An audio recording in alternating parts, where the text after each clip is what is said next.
College మైదానంలో పెట్టి ఆ రోజు మొత్తం తెలంగాణ ఉద్యమానికి ఊపిరి పోసిన గడ్డ ఇదే కరీంనగర్ గడ్డ అనే మాట నేను మీకు గుర్తు చేస్తా ఉన్నా. తర్వాత ఎక్కడున్నది తెలంగాణ? లేనే లేదు.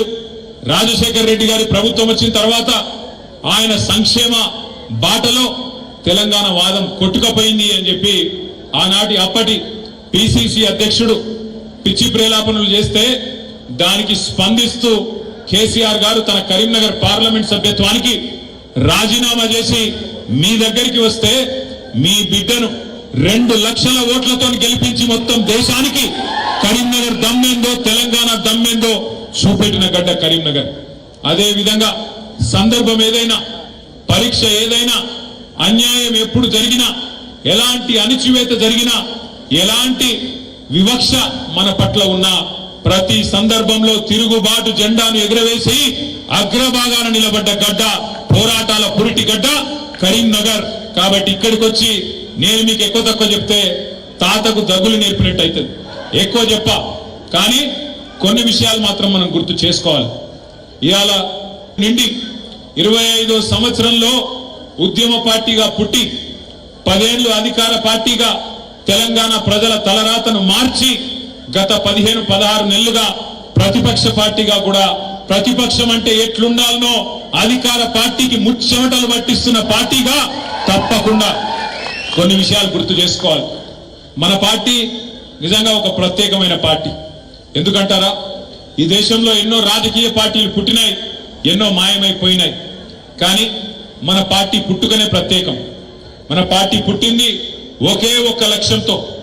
ఆనాడు తెలంగాణ రాష్ట్ర ఆవిర్భావం, తెలంగాణ రాష్ట్ర ఏర్పాటు లక్ష్యంగా 25 ఏళ్ల కిందట పెద్దలు కేసీఆర్ గారి నాయకత్వంలో జయశంకర్ గారు లాంటి ఎంతో మంది మహానుభావుల ఆశీర్వాదంతో ఆనాడు పురుడు పోసుకున్నది 2001 ఏప్రిల్ మాసంలో టిఆర్ఎస్ పార్టీ.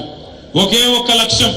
కేసీఆర్ గారు ఆనాడు చెప్పినారు, గొంగలి పురుగునైనా ముద్దాడుతా, కుష్టు రోగునైనా కౌగిలించుకుంటా, తెలంగాణ కోసం ఆర్ఎస్ఎస్ నుంచి మొదలు పెడితే ఆర్ఎస్యు దాకా, రాష్ట్రీయ స్వయం సేవక్ సంఘ్ నుంచి మొదలు పెడితే రాడికల్ స్టూడెంట్ యూనియన్ దాకా, లెఫ్ట్ నుంచి రైట్ దాకా అందరినీ కలుపుకపోతా మీరు చేయాల్సిందల్లా ఒకటే, తెలంగాణ రాష్ట్ర సమితికి ఓట్లు వేయండి, ఎమ్మెల్యేలుగా ఎంపీలుగా మాకు అవకాశం ఇవ్వండి, ఢిల్లీ మెడలు వంచి తెలంగాణ తెచ్చి మీ దగ్గర పెడతా, దబ్బన మధ్యలగిన నేను తప్పుకుంటే నన్ను రాళ్లతోని కొట్టి చంపే అధికారం మీకిస్తున్నా అని చెప్పిన నాయకుడు మన నాయకుడు కేసీఆర్ గారు. అట్లాంటి కమిట్మెంట్ తో బయలుదేరి ఉన్న పదవులకు రాజీనామా చేసి ఆనాడు 45-46 ఏళ్ల వయసులో కేసీఆర్ గారు పార్టీ పెట్టిండు. ఇవాళ మాట్లాడడం చాలా అల్కట్ పని. ఎవరు పడితే వాళ్ళు మాట్లాడొచ్చు, ఏది పడితే అది మాట్లాడొచ్చు. భూమికి జానడు ఉన్నోడు కూడా ఎగిరెగిరి పడుతున్నాడు. ఇవాళ నేను ఇవ్వలే వాళ్ళే, మళ్ళా మీరు నేను పేర్లు చెప్పకూడదు. భూమికి జాననున్నోడు, 3 ఫీట్లు ఉన్నోడు కేసీఆర్ ఏం చేసిండు, కేసీఆర్ ఎవరు అని మాట్లాడేటోళ్ళు కూడా ఉన్నారు. ఇవాళ ఆ రోజు తెలంగాణ కనీసం ఎట్లుంటుందో తెలియదు, ఆకారం ఏందో తెలియదు, ఇక్కడ ఏముందో తెలియదు, యాడ ఏ నది ఉందో తెలియదు. అట్లాంటి వాళ్ళు కూడా ఇవాళ మాట్లాడుతూ ఉన్నారు, ఎగిరెగిరి పడుతున్నారు. అప్పుడప్పుడు కాలం మనది కాదైనప్పుడు, కాలం మనది కానప్పుడు వానపాములు కూడా నాగుపాములు లెక్క బుసగొడుతుంటే చూడాలి. అప్పుడప్పుడు గ్రామ సింహాలు కూడా సింహాల లెక్క గర్జిస్తుంటే మన కర్మ చూడాలి. గ్రామ సింహం అంటే ఎరికేనా మీకు? ఏంటిది? మీరు కరెక్ట్ గా డిసైడ్ చేసుకోరు భయ్. కుక్కనా నక్కనా ఏదో డిసైడ్ చేసుకోరు మీరు. మొన్న అసెంబ్లీలోనేమో మీరు హరీషన్న నక్క కథ అయిపోయింది, విన్నారా? ఇన్లే. నేను చెప్తా ఇక మళ్ళీ ఒక్కసారి ఆ కథ విన్నారా? నేను ఒక్కసారి చెప్తాను, వినోళ్ళ కోసం చెప్తాను. వెనకటికి ఒక నక్కుండేనట, ముసలి నక్క. ఇక ముక్కుకుంటా మూలుక్కుంటా అటు ఇటు తిరుగుతుండట. యాడేమన్నా తిండి దొరుకుతుందా, యాడేమన్నా కొద్దిగా పీక్క తిందామా అని చెప్పి అక్కడిక్కడ ఇక్కడక్కడ చక్కర్లు కొట్టుకుంటే తిరుగుతున్నారట. అయితే ఒక రోజు ఏమైంది, ఆ నక్క అటు మా సిరిసిల్ల పొంటికెళ్ళి నడుచుకుంటూ పోతుందట. పొంగ పొంగ మా దగ్గర బాగా, మా గూడూరు ప్రవీణ్ అని ఇక్కడనే ఉన్నాడు, ఎక్కడనో. ఇగో అక్కడ మా దగ్గర పద్మశాలి సోదరులు బాగుంటారు. మా వాళ్ళు ఏం చేస్తారంటే ముందు బట్టను వేస్తారు, ఆ తర్వాత డైయింగ్ చేస్తారు. అటెనక దాన్ని మళ్ళీ ఎండబెట్టి మొత్తం మంచిగా సాఫ్ సఫాయి చేసి ఆఖరికి మొత్తానికి మార్కెట్లో అమ్ముతారు. అయితే ఒక దగ్గర మొత్తం డైయింగ్ చేసేటప్పుడు ఒక పెద్ద బాండీల నీలం రంగు వచ్చిపెట్టారట. ఆయనకి నక్క పోకుండా జారెల్ల పడ్డది. పడి లేచి చూసుకున్నారు, మొత్తం నీలం రంగు అంటింది. ఆడికెళ్ళి ఉరికింది అట్లా జంగల్ పంట పోయింది. పోయే వరకు జంగల్లో ఉన్న మిగతా జంతువులన్నీ పరిశాన్ అయినాయట. ఇదేమో కొత్తగా ఉంది, ఏదో నీలం రంగు విచిత్రంగా ఉందని చెప్పి భయపడడం మొదలుపెట్టినాయట.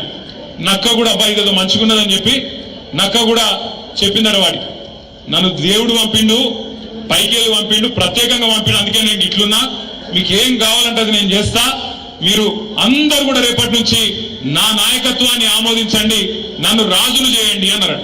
అంటే వీళ్ళందరూ కూడా కరెక్టే, పాపం దేవుడు పంపిండు కదా అని చెప్పి ఆ నక్కను తీసుకుపోయి సింహాసనం మీద కూర్చోబెట్టిరు.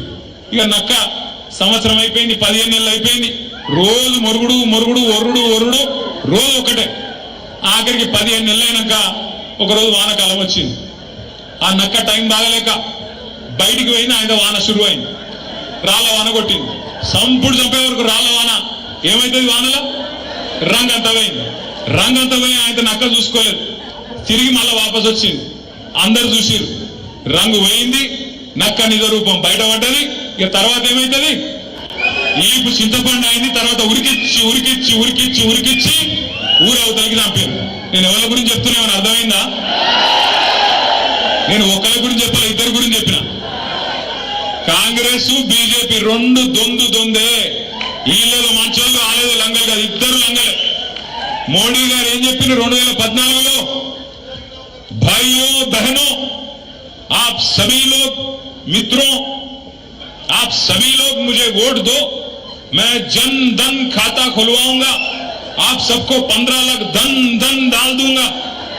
पढ़े 15 लाख को 15 लाख పడాయి. కానీ మనకం ఎందుకో కానీ మరి బీజేపీ ఓట్లు అయితే బాగానే గుద్దుతారు. కరీంనగర్లో 15 లాఖ లేదు, 15 రూపాయలు కూడా లేదు, వచ్చింది లేదు, చేసింది లేదు. సంవత్సరానికి 2 కోట్ల ఉద్యోగాలు ఇస్తా అన్నాడు. మరి 11 సంవత్సరాలలో 22 కోట్ల ఉద్యోగాలు ఇవ్వాలి. వచ్చినాయా ఉద్యోగాలు? రాలే. అక్కడ ఆ మోసం, ఇక్కడ 6 గ్యారంటీలు, 420 హామీలు, 420 మాటలు, ఇక్కడ ఈ మోసం.